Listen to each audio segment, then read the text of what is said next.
jalan sama suami gua. Ada apa sih nih ribut-ribut? Ayu, kamu ngapain kesini? Harusnya aku yang nanya, Mas. Ngapain kamu di sini? Ini kan rumah Risa. Dia temen aku loh, Mas. Tega ya kamu. Sebenarnya kita mau kemana sih, Udah, Mas? Ibu, ayo masuk. Ayo. Nggak mau, Mas. Nggak apa-apa. Bro, udah. Mas! Iya, bro. Bilang ke teman kamu jangan kurang ajar ya, Mas. Kamu nggak kasihan sama aku. Aku capek kamu selingkuhin terus. Kalau kamu sudah nggak terima dan semua sikap saya, kita cerai.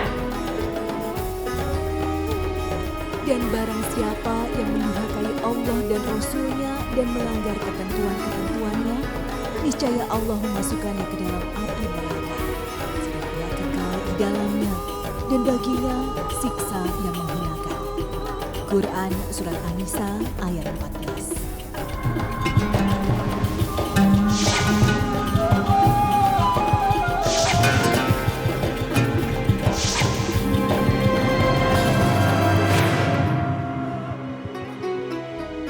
Assalamualaikum warahmatullahi wabarakatuh. Selamat pagi pemirsa Tawakal yang dirahmati Allah Subhanahu wa taala. Senang sekali saya Farid Hasan kembali menjumpai Anda. Dan pemirsa, alhamdulillah di studio sudah hadir bersama kami Bapak Ustadz Muhammad Ziyad. Assalamualaikum Pak Ustadz. Waalaikumsalam warahmatullahi wabarakatuh. Selain Bapak Ustadz Muhammad Ziyad juga sudah hadir bersama kami seorang narasumber bernama Ibu Ayu. Assalamualaikum Bu Ayu. Baik, pemirsa, tadi di awal kita sudah lihat bersama itu adalah cuplikan reka adegan dari beberapa kasus yang menimpa Ibu Ayu. Dan saat ini Ibu Ayu sudah hadir bersama kami. Ibu Ayu, Ibu bisa langsung ceritakan kita, Ibu ada permasalahan seperti apa? Saya menikah di usia 20 tahun tanpa restu dari orang tua saya dan orang tua suami. Alasan yang nggak direstuin apa Ibu? Kalau alasan dari pihak keluarga suami karena saya tukang nongkrong.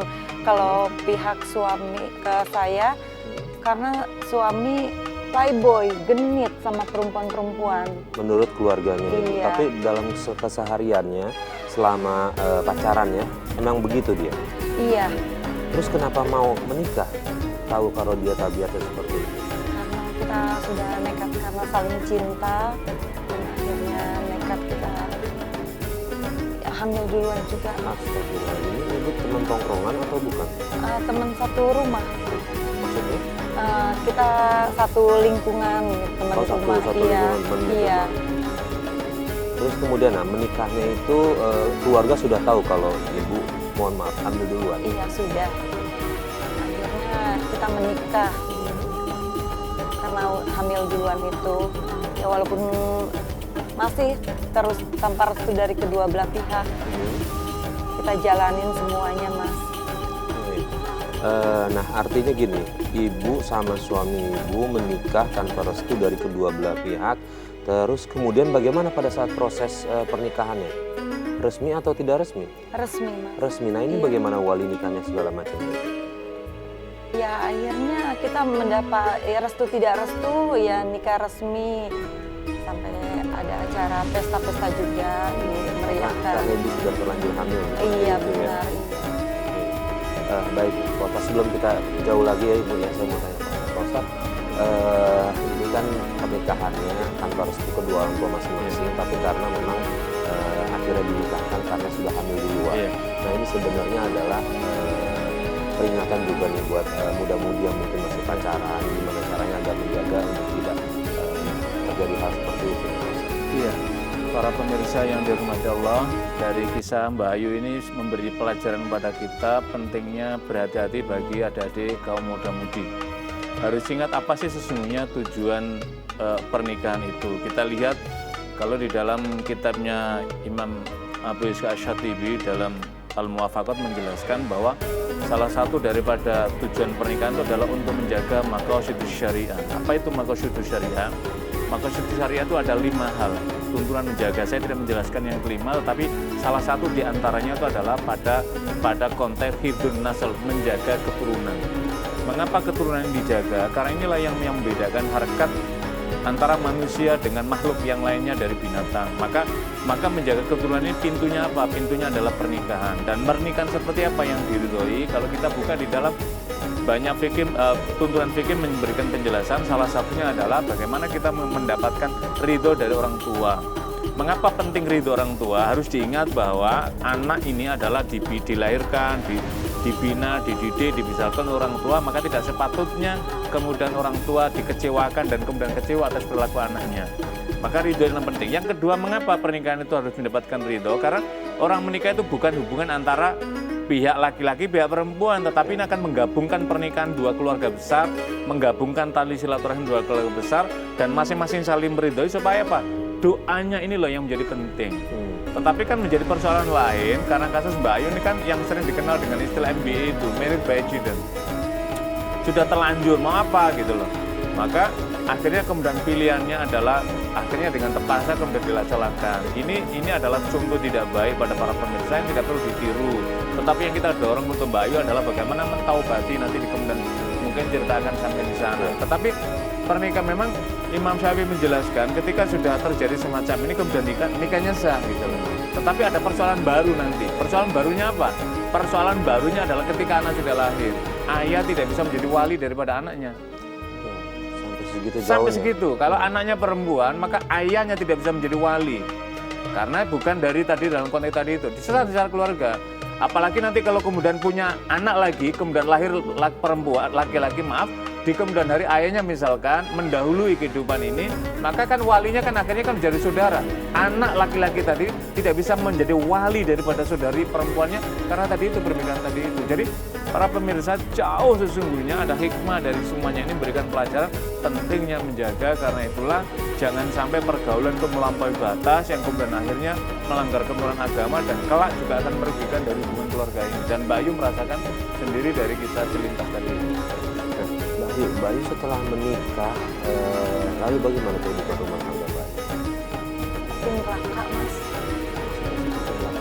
Suami tidak kerja, sering marah-marah, dan tabiatnya terus-terusan masih bermain perempuan. Itu usianya berarti nggak beda jauh ya? Kenapa dia nggak mau bekerja?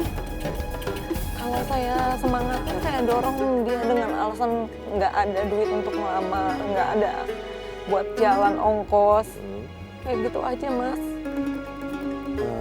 Keluarga tahu kalau suami bersikap kasar seperti itu?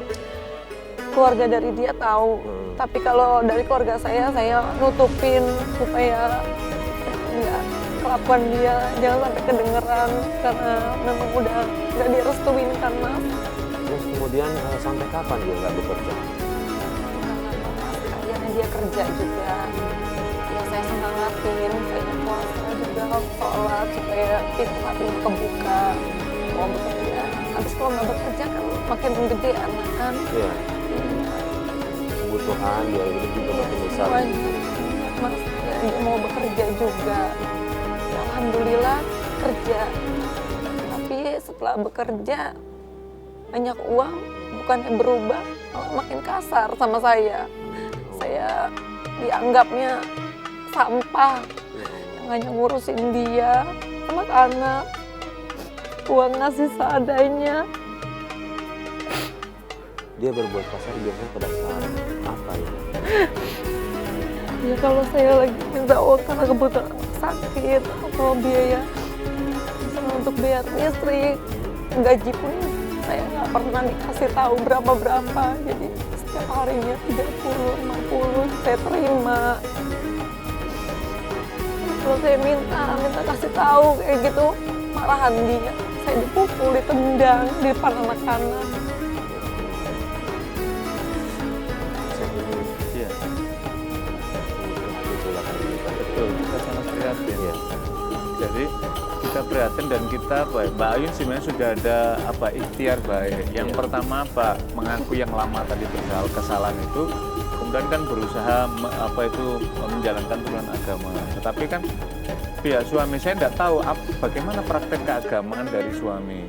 Sebab orang itu kalau dekat dengan agama, mau mengikuti tuntunan agama, mohon maaf misalkan bahkan orang ketika masih mau membaca Al-Quran saja itu biasanya Allah lunakkan takliful qulub, Allah lunakkan hatinya. Sehingga ketika melihat melihat penderitaan istri, biasanya seorang suami tidak tega itu, maka kemudian dia pun akan ikut membantu dia bagaimana mengangkat penderitaan istrinya, bagaimana menolong beban istri, meringankan beban istrinya, bisa tumbuh. Tapi ketika orang itu sudah al-bu'du aniddin, jauh dari tuntunan agama, maka biasanya orang akan mengalami apa yang terjadi itu dengan qaswatul qalbi, hatinya mengeras. Ketika hatinya sudah mengeras, maka dia tidak bisa lagi melihat dengan jernih, tidak lagi penuh welas asih, kepedulian pada istri itu sudah hilang. Akibatnya apa? Mereka ittaba'u syahwat, memperturutkan hawa nafsunya. Ya, Mbak Ayu tadi kan menceritakan hawa nafsunya apa? Jadi karena setelah Mbak Ayu berusaha mendoakan, memotivasi, terus menyemangati, dia dapat kerja, apa yang terjadi? Justru hasil kerjanya bukan diberikan kepada untuk memberikan nafkah istri dan anak-anaknya, tapi bahkan istrinya sampai harus meminta. Maka tidak dibolehkan, wahai para suami, jangan sampai istri kita itu meminta. Padahal karena itu menjadi kewajiban kita berikan. Adapun mungkin kalau soal ada kekurangan, maka kita menengadah memohon, mudah-mudahan Allah berikan tambahan. Tapi intinya adalah mensyukuri atas apa yang telah Allah anugerahkan pada kita. Suami tidak mensyukuri, istri kemudian mendapat beban yang luar biasa tadi itu, akhirnya apa? Penderitaan batin Mbak Ayu semakin membunda, semakin bertambah. Karena apa? Suami jauh dari tuntunan agama, memperturutkan hawa nafsu.